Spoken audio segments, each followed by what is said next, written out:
Hey guys, welcome to this week's new episode of the Blown Fuse podcast. If you're new here, the Blown Fuse podcast is a shorter styled podcast that features the week's latest tech news and deals. Consider subscribing or following on whichever platform you are listening on so that you don't miss out. Let's get into this week's tech news now. Alright guys, so let's start off with Apple. So first of all, if you are on iOS 14.5, you want to update to iOS 14.5.1 because there are some very important security fixes, and there are two security threats that let hackers be able to run commands on your phones, and iOS 14.5.1 solves that, so don't forget to do that. Next up, let's talk about AirTags. We got quite a few stories about AirTags because, as you might know, AirTags came out. So first of all, AirTags have been proven to be very, very tough after I believe CNET ran quite a few tests, such as putting it in the washing machine, freezing it in ice, and several drop tests. Definitely a good thing that Apple decided to do this because these devices are supposed to be hanging on to keys and stuff and kind of getting beaten up a lot. And now our next AirTag story is even more interesting. iFixit drilled a hole into AirTags after they did a teardown, and they made a keyhole in it. And now, the reason I'm bringing this up is because if it was possible and there was space to do this, why didn't Apple do it? Honestly, I feel like they did this so that they can sell their accessories that you kind of need for the keychain. And speaking of modifying AirTags, Andrew Nyagi decided to make his own version of Apple AirTags into a credit card or credit card type shape. And basically this is so that you can put it in your wallet because AirTags sometimes might be too thick to put in your wallet. And honestly, that's pretty impressive. Can't wait to see what other people do, and can't wait to see if Apple will take some of these ideas and eventually create them into actual products. And now let's talk about Spacex. They had a pretty big week this week. Basically, SN15 launched on May 5th or Wednesday after a long wait, as you might know if you watched last week's episode, and it launched, belly flopped, and landed for the first time ever. And some small fires broke out at the bottom after the landing, but it was safely put out, unlike SN10, and some damage was found eventually on the landing legs, but this was expected. Elon Musk is also wanting to fly SN15 again, which was predicted that would probably not happen, but he wants to do that for development purposes and testing, because that would be the first Starship to fly again, proving its reusability. But the interesting thing I want to see is, will they take the time to upgrade or fix up the landing legs, because as you know, they're damaged right now and they cannot take off with that again. I'm also interested to see, will they make design upgrades, because these legs obviously are not reusable, and if the rocket is supposed to be reusable, then everything should be reusable in it. So can't wait to see what Elon Musk comes up with. Alright guys, and now let's talk about Tesla. And so first off, this is actually very interesting. Tesla admits that Elon Musk has been exaggerating about full self-driving and when it will be ready. And so Tesla is currently at level 2, which is basically semi-autonomous and requires driver control. Musk claims that they will be able to get to level 5 by the end of the year, which consists of having the car being able to drive itself without even a human inside.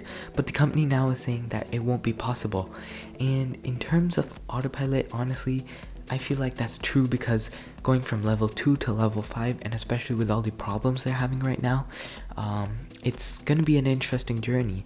And in terms of that, a Tesla driver has been spotted multiple times in Bay Area, sitting in the backseat of his Model 3 with no one in the driver's seat. The guy seems to be doing this just to get reactions out of people, but it's certainly unacceptable, and I am actually very curious to know why Tesla is not doing anything about the fact that you can easily trick autopilot into working without a driver in the front seat. We saw this with the Tesla crash in Texas. We're seeing this here, and 1,000 of other examples could be found around the world. So Tesla, you definitely need to take some action about this. And now this next Tesla story is actually pretty interesting. It comes from a company named Cyberlander, and they raised $50 million for a Cybertruck accessory, which attaches to the truck bed and rises up, creating a basic RV with windows, solar, and much more. And it's actually a very interesting concept when you watch the video, graphic animation. obviously this is not real yet. The Cybertruck isn't even real yet. But what was actually very interesting also is this is priced at $50,000. That's not with the Cybertruck. And so like that's literally more than the base Cybertruck. So I'm actually interested to see this raised $50 million, but how many people will actually buy this? Alright, and so now let's talk about chips. So first of all, the fully upgradable laptop that was gonna come from Framework, that was about to come this summer, will be delayed because of the chip shortage around the world, and specifically a single chip that they need to make the laptop. It's only one chip that they need, but they will be delaying production now. Chip shortages are hitting the automotive market very, very hard also. Car prices are starting to rise as chip shortages continues, and on top of that, the demand for cars is increasing, and companies are starting to have to shut down production lines because they don't have the chips needed to put into these cars. And honestly, it's a pretty bad scenario all around the world. GPUs, CPUs, everything is overpriced, and honestly, I really hope this gets solved soon, or else problems are going to continue to increase. But speaking of chips, or more chips, I'm kind of hungry now, but IBM has created the first 2nm chip, and it's pretty cool, and I can't wait for this to become more popular or more commonly used. Current smartphones and the M1 chip that Apple makes uses a 5nm process, but it'll be very interesting to see the performance increase as companies start to adapt to the 2nm chip, which has smaller transistors, can give better performance and take less power. This chip topic for today is that the new PS5 console will come out with a 6nm AMD chip in 2022. And so currently it runs on a 7nm custom AMD Zen 2 chip, but it's supposed to be further customized by 2022 to 6nm. And the interesting thing is, even PlayStation isn't able to keep up with the demand and the struggle to get chips right now, but their development team is still developing this new process, and I'm interested to see, will this 6nm process solve any problems, or will the chip shortage still be affecting them? Alright, and so now we just got 2 more stories before we get into today's deals, okay? These 2 last stories are obviously some fun ones. So first of all, 3D printing wood is now a thing. So this company called Desktop Metal has debuted a process called Forust for 3D printing wood, and it basically uses wood waste byproducts. Honestly, this is actually pretty cool.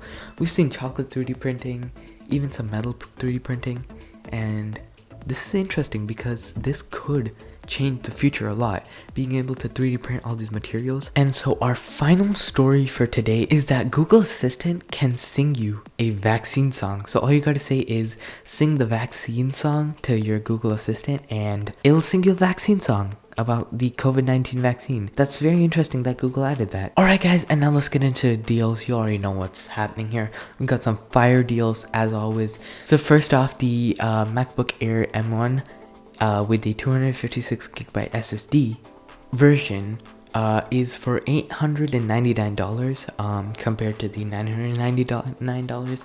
So this is $100 off, and honestly pretty nice.